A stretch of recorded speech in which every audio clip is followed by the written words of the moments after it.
Hi guys, ഞാനിന്ന് ബോട്ടിൻ്റെ air ഡോപ്സ് pro clip എന്ന് പറയുന്ന ഒരു പ്രോഡക്റ്റിനെ കുറിച്ച് സംസാരിക്കാനാണ് വന്നത്. ഇതിപ്പോൾ ഞാൻ വാങ്ങിച്ചിട്ട് ഒരു 2 വീക്സ് ആയിട്ടുണ്ട്.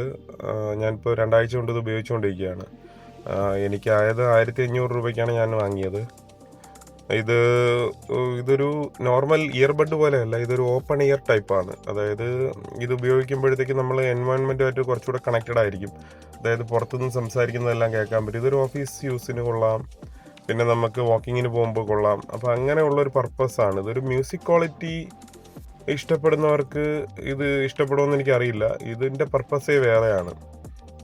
കാര്യം മ്യൂസിക് ക്വാളിറ്റി ഇഷ്ടപ്പെടുന്നവർക്ക് വേറെ ANC വരുന്നതുകൊണ്ട് ഇതിൽ ENC ഉണ്ട്. പക്ഷേ എന്നാലും ഇത് ഒരു മ്യൂസിക് ക്വാളിറ്റി ഓറിയൻറ്റഡ് അല്ല. ഇതിൻ്റെ പർപ്പസ് വേറെയാണ്. അതായത് ജിമ്മിൽ ഉപയോഗിക്കാം, വാക്കിങ്ങിന് ഉപയോഗിക്കാം, ഓഫീസിൽ ഉപയോഗിക്കാം. നമുക്ക് ഈവൻ അതായത് പുറത്ത് സംസാരിക്കുന്നതും എൻവയോൺമെൻറ്റുമായിട്ട് കണക്റ്റഡ് ആയിരിക്കാൻ ഇത് നല്ലതാണ്. ഇത് പുറത്ത് സംസാരിക്കുന്നതെല്ലാം നമുക്ക് കേൾക്കാൻ പറ്റും. പിന്നെ ഇതൊരു ബ്ലൂടൂത്ത് 6.0 ആണ് ഇതിൽ വരുന്നത്. പിന്നെ ഒരു 52 മണിക്കൂർ ബാക്കപ്പ് വരുന്നുണ്ട്. പിന്നെ ഇതിന് 12mm ഡ്രൈവർ വരുന്നുണ്ട്. പിന്നെ ഇതിന് ഒരു സെപ്പറേറ്റ് ഒരു ആപ്പ് ഉണ്ട്, അതിൽ കുറച്ച് കസ്റ്റമൈസേഷനൊക്കെ ഉണ്ട്. പിന്നെ ഇതിൽ ENC വരുന്നുണ്ട്. പിന്നെ ഇത് അത്യാവശ്യം കംഫർട്ടബിൾ ആണ് ഉപയോഗിക്കാനായിട്ട്. വേറെ നിലവിൽ ഞാൻ ഉപയോഗിച്ചിട്ട് വേറെ പ്രശ്നങ്ങളൊന്നും കാണുന്നില്ല. പിന്നെ ഞാനിത് തുറന്ന് കാണിച്ചു തരാം ഇതെങ്ങനെയാണെന്നുള്ളത്. ഇതിങ്ങനെയായിരിക്കും ഇതിൻ്റെ ചാർജിങ് കേസിൻ്റെ അകത്ത് ഇരിക്കുന്നത്. ഇത് ഞാൻ എടുത്തുകൂടെ കാണിച്ചു തരാം. കണ്ടോ, ഈ ഒരു ടൈപ്പിലായിരിക്കും ഇരിക്കുന്നത്. ഇത് നമ്മുടെ ചെവിയുടെ സൈഡിലായിരിക്കും ക്ലിപ്പ് ചെയ്യേണ്ടത്.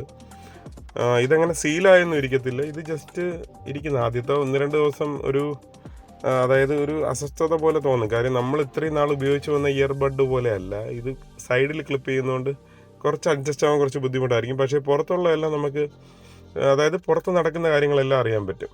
അതാണ് ഇതിൻ്റെ ഒരു യൂസ്. കണ്ടോ, ഈ ഒരു രീതിയിലായിരിക്കും ഇത് നമ്മൾ ചെവിയിലോട്ട് വയ്ക്കുന്നത്. ഞാനിപ്പം ഇത് വെച്ചിട്ടാണ് സംസാരിക്കുന്നത്. അപ്പോൾ നിങ്ങൾക്ക് ഒരു മൈക്കിൻ്റെ ഒരു അത്യാവശ്യം ഒരു കാര്യങ്ങളൊക്കെ ഇപ്പോൾ അറിയാൻ പറ്റും, എങ്ങനെയാണ് ക്വാളിറ്റി എന്നുള്ളത്. അപ്പോൾ ഞാൻ പറഞ്ഞു വരുന്നത് എങ്ങനെയാണെന്ന് വെച്ചാൽ, ഈ ഒരു പ്രൈസ് റേഞ്ചിൽ ഇത് നല്ലൊരു പ്രോഡക്റ്റാണ്. കാര്യം ബാക്കിയുള്ള ബ്രാൻഡ്സ് വെച്ച് നോക്കുമ്പോഴത്തേക്ക് ഇതിന് കുറച്ച് പ്രൈസ് കുറവാണ്. അതായത് ക്വാളിറ്റിയും ഉണ്ട്, പ്രൈസും കുറവാണ്. നിങ്ങൾക്ക് ഈ ഒരു പ്രൈസ് റേഞ്ചിൽ നല്ല പ്രോഡക്റ്റാണ്. പിന്നെ ഇതിൽ എൻവയോൺമെൻറ്റൽ നോയ്സ് ക്യാൻസലേഷൻ വരുന്നുണ്ട്, അതായത് ENC. പിന്നെ ഈ ഗെയിമിങ്ങിന് വേണ്ടിയിട്ടൊരു ബീസ്റ്റ് മോഡ് എന്ന് പറയുന്നൊരു ഫീച്ചറും ഉണ്ട്. അതായത് 55 ms ലോ ലാറ്റൻസി എന്നാണ് കമ്പനി പറയുന്നത്. പിന്നെ ഡ്യൂറബിലിറ്റിയെ കുറിച്ച് പറയും, ഇതൊരു IPX4 റേറ്റിംഗ് ഉണ്ട്, അതായത് സ്വെറ്റ് പ്രൂഫാണ്. പിന്നെ നിങ്ങൾക്ക് ആപ്പിൽ കസ്റ്റമൈസ് ചെയ്യാം. എല്ലാം ഓക്കെയാണ്. ഇത് നോർമലായിട്ട് ഒരാൾക്ക് ഉപയോഗിക്കാനുള്ള എല്ലാ ഫീച്ചേഴ്സും ഉണ്ട്. നമുക്ക് അത്യാവശ്യം നല്ലൊരു ഹെഡ്ഫോണാണ്. അതായത് ഓപ്പൺ ഇയർ ടൈപ്പ് നല്ലൊരു ഹെഡ്ഫോണാണ്. നിങ്ങൾക്ക് ഈ ഒരു പ്രൈസിൽ കൺസിഡർ ചെയ്യാവുന്നതാണ്. അപ്പോൾ ഹാവ് എ നൈസ് ഡേ.